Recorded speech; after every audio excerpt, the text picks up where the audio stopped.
देखिए, ये क्वेश्चन जो है 2022 का पेपर है। किसका है? 2022 का, ठीक है? 2022 में क्वेश्चन नंबर 5 का डी पार्ट है, डी में भी अथवा करके पार्ट है और पेपर कोड है 346 जीजी। इसमें जो है 3 नंबर का क्वेश्चन था, लेकिन 1 नंबर के लिए थ्योरी पूछी गई थी, वो हमने यहाँ पे लिखा नहीं है। थ्योरी में क्या था कि हमें ये बताना था कि चल कुंडली धारामापी में कुंडली एक एल्युमिनियम फ्रेम पर क्यों लपेटी जाती है। ये उसकी लैंग्वेज थी जिसको आपको लिखना था। इसके अलावा 2 नंबर में ये न्यूमेरिकल था, ठीक है? सबसे पहले क्या बोला जा रहा है कि हमारे पास जो कुंडली है उसका जो रेजिस्टेंस है कितना है? 12 ओम का है, ठीक है? इसमें जो करंट फ्लो की जा रही है वो कितनी है? 2.5 मिली एम्पियर, ठीक? इसके बाद क्या किया जाता है कि उसको शंटनिंग की जाती है। शंटनिंग करने का मतलब है कि उसमें एक रेजिस्टेंस लगा दिया जाता है। ऐसा क्यों किया जाता है? ऐसा इसलिए किया जाता है कि उसकी जो पहले करंट कितनी नाप रहा है 2.5 एम्पियर की, उसकी करंट नापने की कैपेसिटी कितनी हो जाए? 0 से लेके 7.5 एम्पियर हो जाए। यानी उसकी जो धारा उसमें फ्लो करे, उसकी धारा फ्लो करने की जो धारा क्या कहते हैं? धारा सहने की क्षमता यानी करंट स्टोर करने की जो कैपेसिटी है वो बढ़ाई जा सके। तो इसके लिए क्या करना होता है? हमें शंटनिंग करनी होती है। देखो कैसे कहानी है। स्टार्टिंग में जो हमारे पास है गैल्वेनोमीटर, जिससे जी है, ठीक है? इसमें क्या है कि हमने जो करंट फ्लो कराई है वो कितनी है? 2.5 मिली एम्पियर है। मिली एम्पियर है, याद रखना, मिली एम्पियर, ठीक है? इसके बाद इसका जो रेजिस्टेंस है वो कितना है? इसका रेजिस्टेंस 12 ओम का है। कितना? 12 ओम का है। जाहिर सी बात है, अगर इसमें रेजिस्टेंस है तो इसमें कुछ वोल्टेज भी होगा। तो हम मान लेते हैं ये वोल्टेज लगा लेते हैं बैटरी। ये बैटरी है मेरे पास, इसको हमने लगा लिया। अब इसका वोल्टेज हम निकाल लेते हैं। क्या करते हैं? इसका वोल्टेज निकाल लेते हैं। तो वोल्टेज जब निकालेंगे तो ओम का नियम हमारे पास होता है। क्या होता है? ओम का नियम। ओम के नियम का प्रयोग करोगे, ओम के नियम से। ओम के नियम से क्या कर सकते हो? वोल्टेज इज इक्वल टू हमारे पास V इज इक्वल टू क्या होता है? आई आर होता है, ठीक है? आर यहाँ पर जो है वो हमारा रेजिस्टेंस है। तो V इज इक्वल टू क्या आ जाएगा? करंट कितना है? Milli ampere. मिली एम्पियर को एम्पियर में बदलने के लिए 2.5 इंटू 10⁻³ से मल्टीप्लाई करना होगा। ये एम्पियर में हो जाएगी। इसका रेजिस्टेंस कितना है? 12 ओम का। तो 12 से मल्टीप्लाई कर दो, तो यहाँ से V इज इक्वल टू कितना आ जाएगा? 12 पंचे 60 और ये 25 है, सॉरी, 12 पंचे 60 की 0, 12 दूनी 24, 24 और 6 30 हो जाएगा, ठीक है? और ये पॉइंट है, पॉइंट लगा दो। 10⁻³ क्या आ जाएगा? वोल्ट आ जाएगा। तो ये हमारे पास आ गया कि जो वोल्टेज लगा हुआ है वो कितना है? 300 इंटू 10 की सॉरी 30 इंटू 10⁻³ वोल्ट का है। ये तो वोल्टेज हमने निकाल लिया, ठीक है? अब हमें क्या करना है? इसमें करंट जो पहले फ्लो हो रही थी कितने एम्पियर की थी? 12 एम्पियर की थी। कितनी थी? सॉरी 2.5 एम्पियर की थी, ठीक है? यहाँ पर जो ये करंट फ्लो हुई है, जो आई है, वो कितनी है? ये करंट हमारे पास 2.5 मिली एम्पियर यानी 10⁻³ एम्पियर की थी। अब हमें करंट को बढ़ाना है। कितना तक बढ़ाना है? 7.5 एम्पियर तक। यानी सेम प्रोसेस से इसी में हमें करंट बढ़ानी है कि इसकी करंट जो है बढ़ा दी जाए। जब करंट बढ़ाएंगे तो जाहिर सी बात है एक रेजिस्टेंस हमको लगाना होगा, और रेजिस्टेंस कभी भी सीरीज में नहीं लगाया जाएगा। सीरीज में इस वजह से नहीं लगाया जाएगा क्योंकि सीरीज में जो करंट का फ्लो होता है वो सेम होता है। तो अगर हम इसकी सीरीज में लगा देंगे तो जितनी करंट फ्लो हो रही है उतनी करंट फ्लो होगी। हाँ, अगर पैरेलल में लगा दें, समांतर क्रम में, तो करंट अलग अलग हो जाती है, ठीक है? दूसरी बात, जब भी कोई चीज पैरेलल क्रम में लगी होती है, समांतर क्रम में लगी होती है, तो उसमें वोल्टेज बराबर होता है। यानी मेरा कहने का मतलब ये है कि ये हमारे पास नया डायग्राम बन जाएगा। जो गैल्वेनोमीटर लगा हुआ है वैसे ही लगा देते हैं, ठीक है? इसके बाद इसको थोड़ा नीचे लगा देते हैं। जो गैल्वेनोमीटर है उसको लगा रहेंगे ऐसे ही। इसका जो रेजिस्टेंस था वो भी लगा देंगे।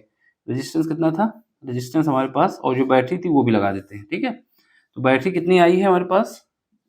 30 इंटू 10⁻³ वोल्ट है। क्या है? वोल्ट है, ठीक है? अब इसके बाद हमने क्या किया है? इसका रेजिस्टेंस कितना है? 12 ओम का है। 12 ओम, ये तो पता ही है, ठीक? अब हम क्या करेंगे? इसको शंटनिंग कर देंगे। शंटनिंग करने का मतलब है इसमें हमें करंट फ्लो कराने वाली कैपेसिटी इसकी बढ़ानी है। जिसको हमने शंटनिंग की है उसका रेजिस्टेंस हम एस मान लेते हैं कि एस ओम का रेजिस्टेंस हमने पहले लगाया। कभी भी सीरीज में नहीं लगाएंगे। क्यों नहीं लगाएंगे? क्योंकि सीरीज में करंट जो होती है वो इक्वल होती है। तो अगर हमको करंट बढ़ाना है तो इक्वल तो करना नहीं है, करंट हमको बढ़ानी है। अब यहाँ से जो करंट फ्लो होगी, वो जो करंट होगी कितनी होगी? यहाँ पर I1 जो होगी वो कितना हो जाएगा? कहाँ गया? 7.5 एम्पियर हो जाएगा। यानी अब करंट हमारी बढ़ चुकी है, 7.5 एम्पियर हो चुकी है। तो सिंपल सा कॉन्सेप्ट है, वोल्टेज नहीं चेंज होगा। क्यों नहीं चेंज होगा? क्योंकि अगर ये पैरेलल क्रम में लगे हैं, समांतर क्रम में लगे हैं, तो सब में वोल्टेज सेम होता है, और ये जो शंटरिंग की है हमने वो पैरेलल क्रम में ही होती है। इस वजह से यही वाला वोल्टेज हमारा काम आ जाएगा। तो हम क्या करेंगे, करंट हमारी इतनी फ्लो हो रही है, सबसे पहले इन दोनों का इक्विवेलेंट रेजिस्टेंस निकाल लेंगे।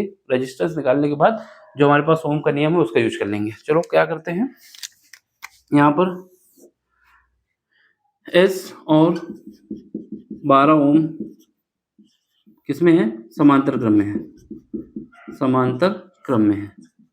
जब समांतर क्रम में है तो R इक्विवेलेंट कैसे निकलता है? R equivalent is equal to हमारे पास निकलता है 1/s प्लस 1/12। ठीक है, जब इसको सॉल्व करेंगे कितना आ जाएगा हमारे पास?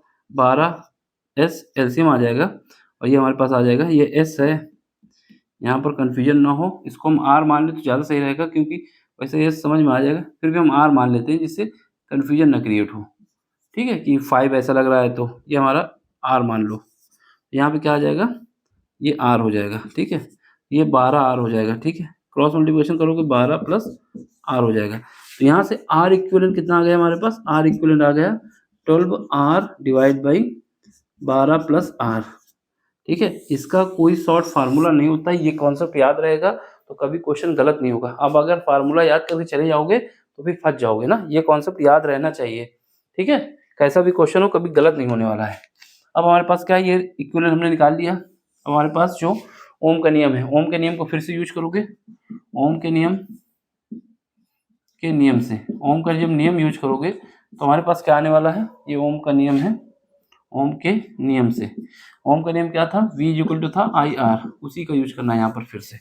देखो वोल्टेज से चेंज नहीं होगा, क्यों नहीं चेंज होगा? मैं बार बार बोल रहा हूँ, ये याद रहना चाहिए, क्योंकि ये पैरेलल क्रम में है, समांतर क्रम में वोल्टेज चेंज नहीं होता है। ठीक है, तो ये कितना है? ये 30 है इंटू 10⁻³ है। ठीक है, इसके बाद हमारे पास क्या है? करंट कितनी फ्लो हो रही है? 7.5 एम्पियर की, 7.5 एम्पियर की। अब देखो ये जो हमारा R इक्विवेलेंट है, ये कितना है? R इक्विवेलेंट लिख दो 12R डिवाइड बाई, और ये हमारे पास 12 प्लस R। ठीक, तो अब हमें क्रॉस मल्टीप्लिकेशन करना है और सॉल्व करना है। तो सबसे पहले ये पॉइंट हटाना चाहेंगे तो नीचे क्या आ जाएगा? 10 आ जाएगा। अब जब 10 आ जाएगा तो इसको हम काट देते हैं, 15 दूनी 30, 15 पना 75 होता है। फिर इसको काटोगे 2 से कट जाएगा। ठीक है, अब इन 2 को मल्टीप्लाई कर दो, कितना आ जाएगा? 4, और यहाँ पर हमारे पास क्या था? ठीक है, ये हमारा 4 हो जाएगा, और ये कितना है? ये हमारे पास है 10⁻³ जो 10⁻³ है, ये 10⁻³ है। क्या है? 10⁻³ है, इसको हम नीचे ले आ रहे हैं, तो कितना आ जाएगा? 1000 हो जाएगा। ये बात समझ में आई कि नहीं आई? ये वाला पॉइंट हम नीचे ले आए, ये काटने के बाद ये जो 2 है, ये 2 और ये 2 मिलके 4 हो गए हैं। यहाँ पे क्या बचा है? यहाँ पर हमारे पास 1 बचा है। ठीक है, यहाँ पर हमारे पास 12R, इसको सॉल्व करना है, 12 प्लस R। अब इसको काटोगे कितनी बार में कट जाएगा? 4 बार में, सॉरी 3 बार में कटेगा, 3 चौको 12। ठीक है, क्रॉस मल्टीप्लिकेशन करो, यहाँ पर तो 1 बचेगा, तो यहाँ पर कितना आ जाएगा? 12 प्लस R। ठीक, 12 प्लस R हो गया। ये हमारे पास कितना हो गया? ये हमारे पास, ये अगर 3 से मल्टीप्लाई कर दिया जाए तो ये 3000 हो जाएगा, 3000 R हो जाएगा। ठीक है, अब यहाँ से जब हम इसको सॉल्व करेंगे तो यहाँ से हमारे पास कितना बचेगा?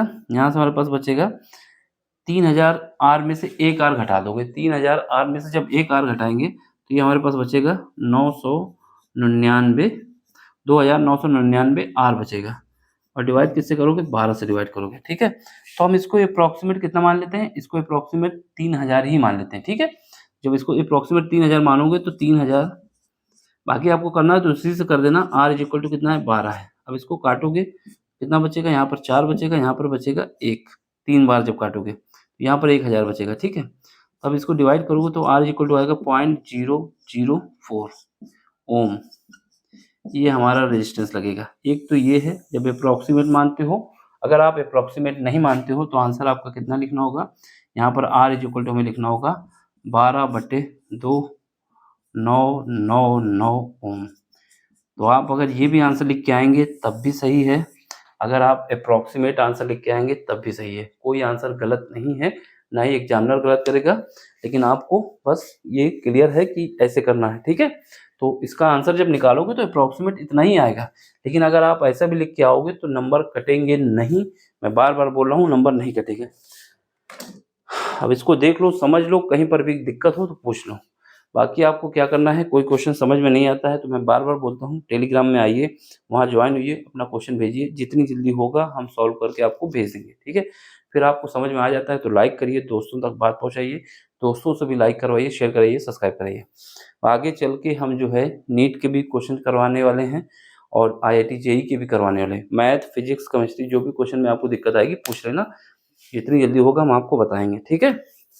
अब इसको देख लें, समझ लें और लाइक, शेयर, सब्सक्राइब कर दें। बाकी मिलते हैं अगले लेक्चर में। देखो आप लोग लेक्चर पूरा देख लेते हैं लेकिन पता नहीं क्यों लाइक नहीं करते। लाइक कर दोगे, कमेंट्स कर दोगे तो थोड़ा चैनल जो वीडियो है आगे इम्प्रूव होता रहेगा। तो आप देख लें, समझ लें, फिर मिलते हैं अगले लेक्चर में। Thank you for watching, bye, take care.